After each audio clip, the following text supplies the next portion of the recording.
Hi, welcome to Foreigner in the Philippines. Well, this is the relationship series, and I wanted to talk about what you see is what you'll find. And this is, let's assume that you've found your Filipina and now you're here and you've retired to the Philippines. Well, if you're any kind of DIY guy who likes to do stuff and builds things, if you're mechanically minded, if you're a former businessman with a sense of organization and a critical eye for customer service and all of those things where you automatically go in and assess whether something is being run in a business-like way or not, then you have a lot of adjustment to make. But that's all in the outside. What about how you will be able to handle the differences between you and your lady, who is Filipina? Now, let me put to you something that I've noticed before about how we focus. And a friend of mine, and I've used this example before because it's so very obvious. A friend of mine we were talking about how if you focus on something, then your mind, brain, however you view it, will start to filter out those images, those experiences, those things which you are focusing on. It will pull into your environment, into your everyday life.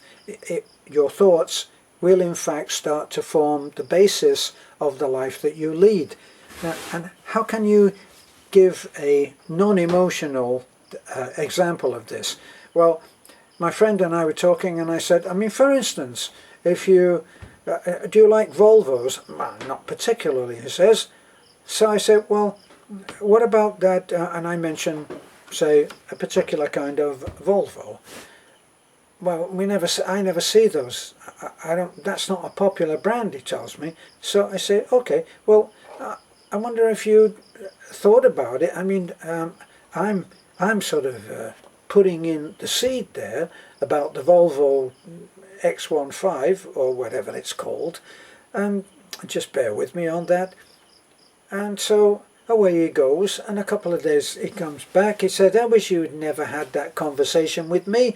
All I've been seeing is these damn Volvos. Now, so what's changed?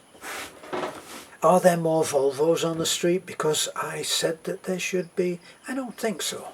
What's happened is that out of the billions, and it is billions, of pieces of data, information, feelings, reactions, words, memories that are flooding in on you all the time, which you could not possibly process, you have a little guy in there, if you want to put it like that. You ever remember those things where it showed when you were a kid and it showed the brain as being like a workshop, and there was a workshop manager, and then there was somebody that did repairs, and it was all a lot of little men in a kind of a control room. Well, all right, for the sake of it, just start to think of it that way. And it's this part of the mind, the brain, is sorting out that which you have said you are interested in. Okay, so now how does that actually start to affect the way that you live? Well, once you start in on the relationship, once you've taken for granted that you are now with a beautiful Filipina who you probably would never been able to succeed in attracting had you remained in your native country, it comes a time when you actually stop seeing just how beautiful and how lucky you are to have her. Now, once that happens, a little transition takes place and the ego comes in. Now, the ego is one deadly little mechanism that we all have, and the ego makes you right no matter what it takes. My mother used to say, you'll cut your nose off to spite your bloody face, won't you? In other words, I will do something if the ego tells me, no matter what it costs me. And lots of broken marriages end this way. Because, using our analogy of the Volvo, what happens is that you start to think, you know, she's always doing that. How come I've always got odd socks? How come, haven't I got any clean shirts? You with me? So now, we're seeing it. She doesn't know how to keep your socks in pairs. She doesn't know how to keep your, and she doesn't know how to do this, and she doesn't know how to do that, and then she has that funny little look that she has when she looks at you and she doesn't like what you're doing, and then she wants you to wear this shirt instead of that shirt, and there's all kinds of reasons why you're not so grateful anymore. You're not so happy anymore. As soon as that happens, now you've got the counter going. Just like the speedo, it just, you know that little tripometer? Well, your tripometer for mistakes and things going wrong has just started clicking. And now you're focused on the things which you actually don't like. Now, a lot of people call this reality. They say, oh well, the honeymoon's over. I was going to say the moneymoon's over, and maybe that's right too. But the honeymoon is over, and now instead of just seeing this wonderful thing that you just glorified and thought was heaven sent, you're just seeing an ordinary person. Heaven forbid that you should see yourself as an ordinary person, but that's what happens. Now, a little while ago, I wrote something and I put it on Facebook.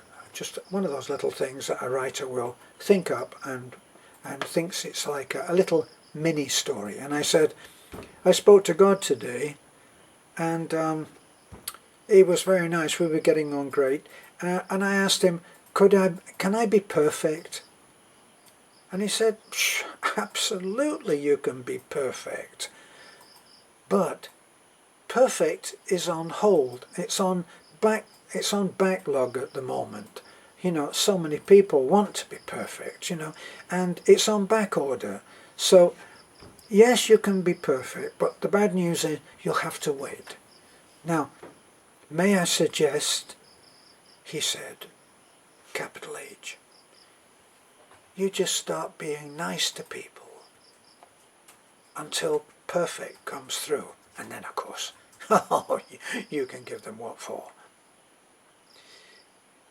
And that little mechanism there is what goes awry. Now suddenly you're thinking of yourself in terms of perfection, because now you miss all of the things that you are doing which are not so perfect, and you just see this imperfect person that for some strange reason you thought was wonderful, and now she's not, or he's not. It really doesn't matter. But the counter is going. The tripometer is tripping. And now you're in danger of losing what you thought was a wonderful thing, because you started on the criticism road, that road that we all take when we get that little click and ingratitude takes over. So now you're really not seeing things as they are anymore, even though the ego will tell you, hey, reality has come around, the honeymoon's over, the rose-coloured glasses are off. Son, you're in for a shock. That is the point at which you have got to step in with some real sense of reality and start thinking about the things that you are very grateful for. And you need to set that tripometer tripping.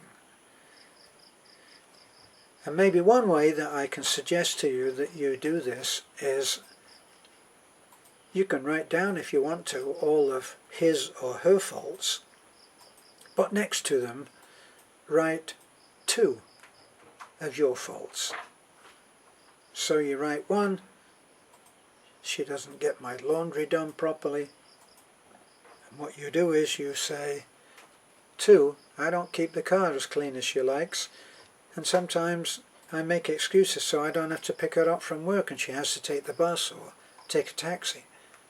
And you go on, well, she doesn't keep her hair long, whatever it is that you trump up, and you equate that with 2 of your own. And then after that, after you've had some sense of comeuppance, and you've realized that, well, wait a minute, I need to do some work here, try this. Do something nice for her. Just out of the blue. Just do something nice for her. Hold the door open. Tell her she looks beautiful. Do something nice. Heaven knows, maybe you could just say, I love you. Now there's a thought. So, that's about it from me. I hope it helps. This is a foreigner in the Philippines. Bye for now.